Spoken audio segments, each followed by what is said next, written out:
This is Religion in the News, sponsored by Wish TV, in cooperation with the Church Federation of Greater Indianapolis. Good morning, I'm J.R. Ryder. Welcome to our July edition of Religion in the News. Joining me today is Carol Sissom, Merlin Gonzalez, Faith James, and Lori Cobian. We have a great show for you today as our guests talk about and celebrate Faith, Hope, and Love Week, part 2 of a civil rights talk, and the changing of the guards at the Church Federation of Greater Indianapolis. Stay tuned.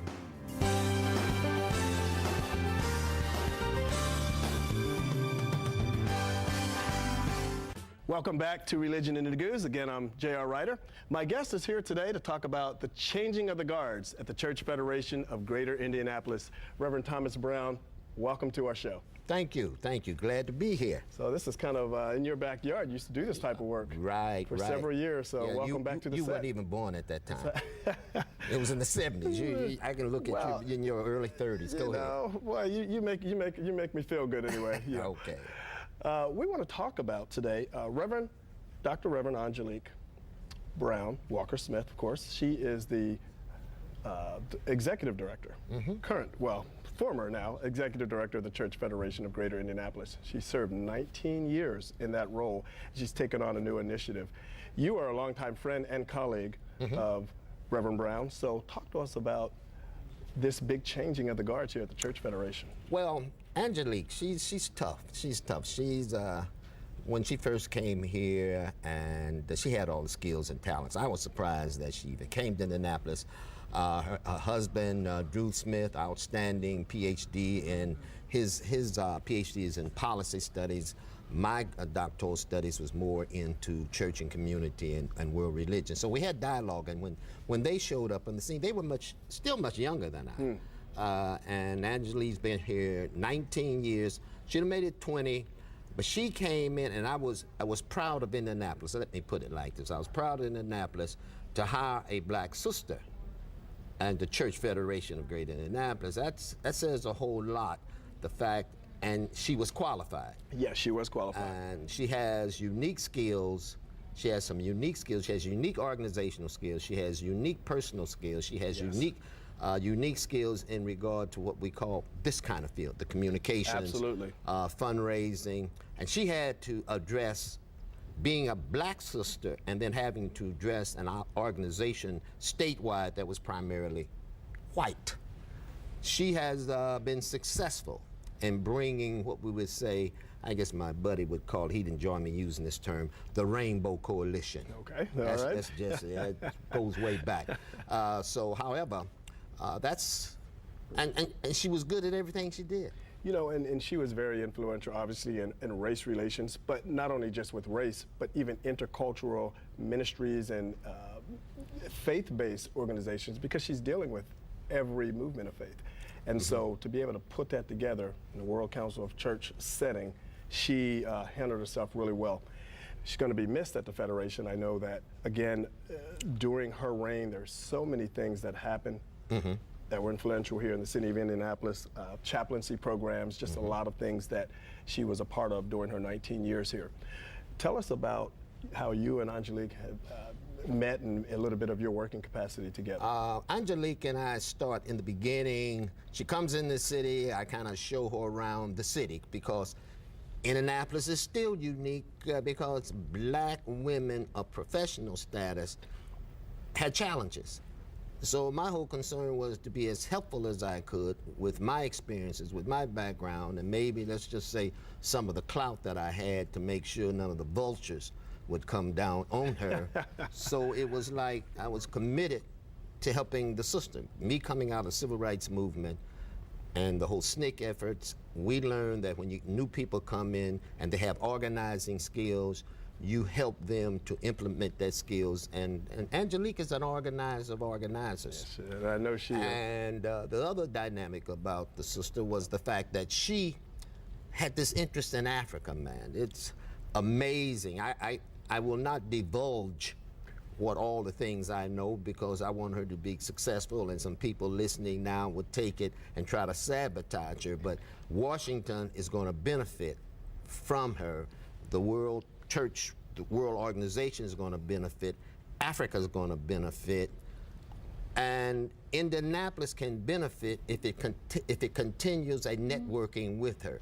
She will not forget Indianapolis. And I am going to have to cut you off because we're running out of time, and I apologize for that. However, Bread for the World is the organization that she's going to be heading up here in D.C. Also, on Friday, August 8th, we have a Thanksgiving celebration dinner for her. Great. So we'll make sure we put all that information up. Thank you. Thank you. Dr. Brown, for being our guest today on Religion in the News.